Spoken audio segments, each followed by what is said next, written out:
Sir विधायक प्राथमिकता की बैठक चल रही है और आप इस बैठक में आए हैं, तो क्या मुद्दे आप अपने विधानसभा क्षेत्र से जो है वो है, क्योंकि उपचुनाव के बाद ये आपकी पहली बैठक होगी जिसमें आप हिस्सा लेंगे। पिछले कल और आज विधायक प्राथमिकता की महत्वपूर्ण बैठक हो रही है और लंच के उपरांत जिला शिमला चंबा की भी बैठक होनी है और मैं भी अन्य विधायकों की तरह अपने क्षेत्र से संबंधित अपने क्षेत्र की जो आर्थिकी है, विशेष रूप से अगर बागवानी की बात करूंगा, ये सारे मुद्दे सरकार के संज्ञान में लाऊंगा, माननीय मुख्यमंत्री के संज्ञान में लाऊंगा।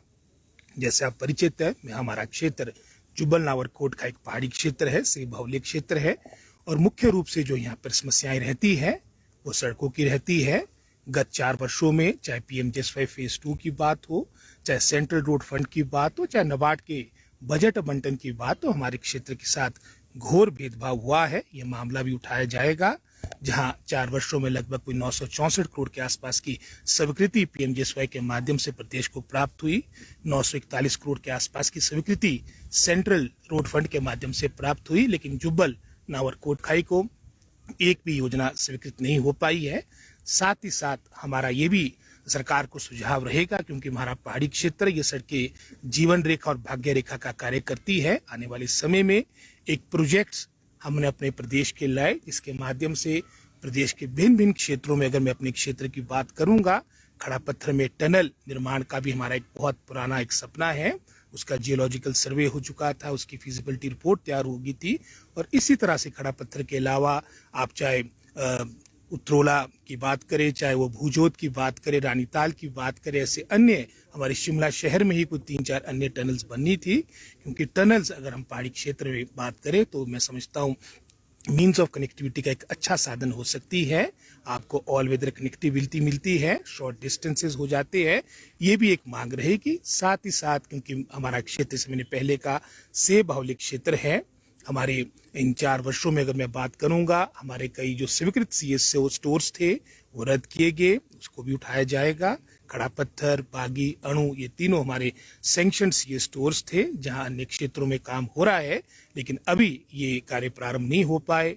साथ ही साथ जो हमारे को अनुदान पे इंसेक्टिसाइड फंगिसाइड मिला करता था, वो भी वर्तमान सरकार ने बंद कर दिया है और अब डायरेक्ट बेनिफिट ट्रांसफर एक स्कीम लाने की बात कर रहे हैं और जिसके लगभग कोई 10 करोड़ 21 लाख के आसपास की राशि स्वीकृत है। लेकिन आप जानते हैं कि अब वर्तमान वित्तीय वर्ष के मात्र 2 महीने शेष रह गए हैं, फरवरी और मार्च के। अभी तक अगर मैं अपने क्षेत्र की बात करूंगा, एक भी कोई प्रार्थी, एक भी कोई एप्लीकांट इस योजना के तहत हमारे क्षेत्र में आया नहीं। एक तरह से स्कीम फेल है और हमारी मांग रहेगी सरकार से कि जैसे पहले कांग्रेस कार्यकाल के दौरान आपको अनुदान पे इंसेक्टिसाइड फंगिसाइड आपके ग्रोअर्स को मिला करता था, किसानों बागवानों को मिला करता था, उसको पुनः बहाल किया जाए। हमारी बहुत सी एक एंटी हेल गन्स लगी है, उसको सरकार टेक ओवर करे, ये भी मांग रहेगी। इसी तरह से हमारी जो परिवहन की व्यवस्था हमारे क्षेत्र में है, कोविड की आड़ में भी वर्तमान सरकार ने सैकड़ों आपके बस रूट बंद किए हैं, ये मामला भी उठाया जाएगा। साथ ही साथ जहां पर्यटन हमारे क्षेत्र की मैं समझता हूँ एक महत्वपूर्ण एक जीविका है, आने वाले समय में हमारी मांग रहेगी सरकार से कि अनुदान पे हाई डेंसिटी प्लांटेशन के लिए भी बागवानों को मैं समझता हूँ ये सुविधा दी जाए। साथ ही साथ हमारे जो बहुत से स्वास्थ्य संस्थान खाली पड़े हैं, हमारे क्यारी में डॉक्टर नहीं है, हमारे आपके देवगढ़ में डॉक्टर नहीं है, आपके गिलटाड़ी में डॉक्टर नहीं है, सैकड़ों ऐसे स्वास्थ्य संस्थान है। और अगर तो आयुर्वेदिक डिस्पेंसरीज की बात करें, मेरे क्षेत्र में 27 आयुर्वेदिक डिस्पेंसरीज है, जिसमें से मात्र 8 जगह आपके एएमओज आपके तैनात है, आपके 19 स्थल आपके रिक्त पड़े हैं।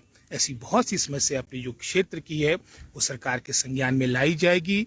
बिजली विभाग, आपका आईपीएच विभाग, वहाँ तो पहले ही स्टाफ की बहुत शॉर्टेज है, एसटीओज नहीं है, जेईज नहीं है, सर्वेयर नहीं है।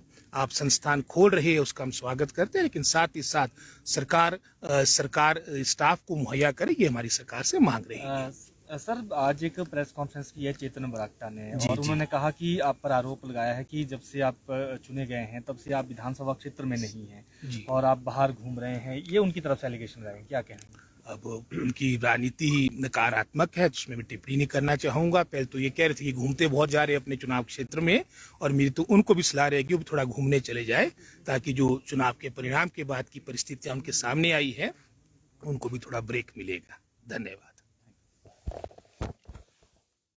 हमसे जुड़े रहने के लिए हमारे YouTube चैनल को सब्सक्राइब करें और नई वीडियो की नोटिफिकेशन के लिए बेल आइकॉन को दबाएं। अगर आप ये वीडियो Facebook पर देख रहे हैं तो लाइक जरूर करें और ज्यादा से ज्यादा शेयर करें। इसी तरह के और भी अपडेट्स के लिए फॉलो करें हमारा Instagram पेज himachal.kesari।